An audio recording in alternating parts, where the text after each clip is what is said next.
खुलुमबाय लोगोफोर आंनि इउट्यूब चेनेलाव नोंथांमोनखौ बरायबाय मोनसे गोजोनथाव खौरां दिनै बिआर फेरेंगा बिथाङा मोनसे खौरां मेलनि गेजेरजों मोनसे बाथ्रा फोसावदों जोंसार मोसाहारिनि अनसुलि बिसिनो मोनसे बिथांनि क्वालिफिकेशनखौ नायनानै साख्रि होनाय जासिगोन मा ग्रेडनि साख्रि होनाय जागोन बेखौ फोरमायथ'वाखै आरो जनक कुमार ब्रह्म बिथांनि नखरनोबो सोरबा सासेनो माबा मोनसे साखरि होनाय जागोन मा रेंकनि साखरि होनाय जागोन बेबो माने नखरनि सायाव सोनारगोन होनना बुंदों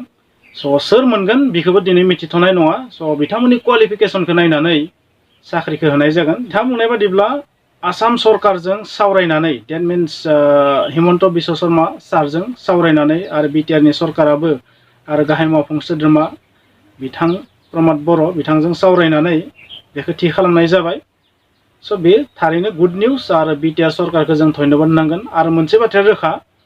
जों पाब्लिकआ खौसे जानानै सैथो लामाजों जुदि डिमान्ड खालामोबा मोजां फिथाइखौ मोनो बे मोनसे रोखा जाहैबाय दिनै ससियेल मिडियानि थ्रुयैनो जा बा फिजिकेलिनो जा पाब्लिकआ जाबायदि डिमान्ड खालामदों जाबायदि दुखु फोरमायदों बेखौ सरकारा खोनासंनो बाध्य जादों आरो बे मोनसे जोबोर मोजां नेरसोन जोंनि बर' रायजो राजाफोरा जुदि बेबायदिनो जुदि खौसेथि जानानै माखासे बिथिङाव डेम'क्रेटिक भाबै जुदि नाङोबा जुजियोबा दाबि खालामबा आयेन बादि जुदि दाबि खालामबा मोननो गोनांखौ मोनो जों जुदि खौसेथि गैयामोनबा दिनै बेबायदि माबा मोनसे राहाखौ रुंसारि जानाय सुबुं सानैनि नखरा मोननाय नङामोन होननानै आं सानो रन्जित बसुमतारी बिथाङा बाथ्रा होनाय बादिब्ला थारैनो मोनसे हाइ लेभेल इनकुवेरि जागोन नायबिजिरनाय जागोन आसाम सरकारजोंबो सावरायखाबाय डक्टर हिमन्त बिश्व शर्मा सारजोंबो सावरायखाबाय आरो बिटिआरनि सरकार आरो बिटिआर सरकारनि गाहाय मावफुं सोद्रोमा गासैबो ज' जानानै सावरायखाबाय होनना बुंदों मा रोखोमनि हाइ लेभेल गोजौ थाखोनि इनकुवेरि जायो नायबिजिरनाय जायो समा खिन्थागोन जों समखौ नेनांसिगोन मा जाहैयो मानो बेबायदि गावथारजानो गोनां जाखो मानो बेबायदि फेक एनकाउन्टार जाखो बा फेक ना रियेल बेबायदि एनकाउन्टार जाखो बेनि सायाव नायबिजिरगोन होननानै बुंदों स' मोनसे गोजोनथाव बाथ्राया बेनो दिनै जों पाब्लिकआ जुदि खौसे जानानै जुदि जुजियोबा थारैनो सरकाराबो बाध्य जायो मानिनो दिनै जोंनि रायजो राजानि जि दाबि बै थैनाय नखरनि मानसिफोरनि थाखाय बे थारैनो राइटमोन ओंथि गोनांमोन गनायथावमोन बेनिखायनो दिनै सरकारा माबा मोनसे नङा माबा मोनसे स्टेप लानो गोनां बाध्य जादों स' मोननैबो नखरा थारैनो साख्रिखौ मोनथारथों बा मोनथारनांगौ बेखौनो जों बुंगोन दिनैबो दाबो आरो लोगोसे मोनसे बाथ्रा खिन्थाबावदों मा प्रमद बर' बिथाङानो बिटिआरनि बा बिटिसिनि गाहाय मावफुं सोद्रोमा प्रमद बर' बिथाङानो थांनानै बै एपइन्टमेन्ट लेटारखौ हैगोन होनना बुंदों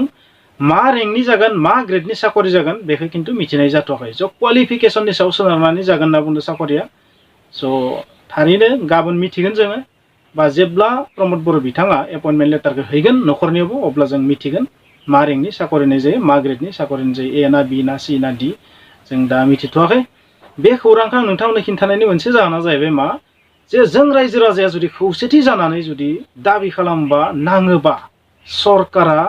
बाध्य जायो नाथाय जोंनि गेजेराव जुदि खौसेथि गैयाबा जोंनि गेजेराव जुदि गावस्रा गावस्रि जायोबा जों जुदि इमसनेलि पलिटिकेल खैसारजों जुदि नाख्रेब जायोबा बा जों बेबायदि इमसनेल पलिटिक्सआव जुदि गादब जायोबा बा राजखान्थियारि माखासे खैसाराव जों जुदि गाब्रनानै लायोबा नाथाय जों माब्लाबा खौसेथि जानो हाया जायो ओंखायनो दिनैनि जोंनि पाब्लिकनि जि डिमान्ड बेयाव जों बुंनो हायो जे माखासे पजिटिभिटि दंमोन आरो बै पजिटिभिटिनि फिथाइ हिसाबै दिनै सरकारा आसाम सरकाराबो बिटिआरनि सरकाराबो माबा मोनसे मावनो गोनां जाहैदों स' बे साननैसोआव जोंनि रायजो राजानि जाबायदि इमसन ससियेल मिडियायावनो जा बा मोगथाङावनो जा बै इमसना बै आबेगा बै सैथोथिया बै पजिटिभिटिया थारैनो बाख्नायथाव दा बाथ्राया जाहैबाय थार न्यायखौ माब्ला मोनगोन बेखौ जों नेनानै थागोन स' थार न्यायखौ जोंनो माब्ला होगोन बेखौ सरकारासो मिथिसिगौ कर्टआसो मिथिसिगौ आयेनासो मिथिसिगौ मात्र जों मोनसे गोरोन्थिखौ खालामनाङा जोंनि रायजो राजाया माखासे पलिटिकेल गेमाव जोङो गाब्रनानै गोरोन्थि लामाजों जेन थाङा जोंनि हारिया जेन खौसेथि जायालासिनो थुख्रा थुख्रि बायस्रा बायस्रि जेन जाया बेसो गिनो गोनां बेनि थाखाय जों रायजो राजाया साननांगौ समा सफैबाय गोजोन्थों।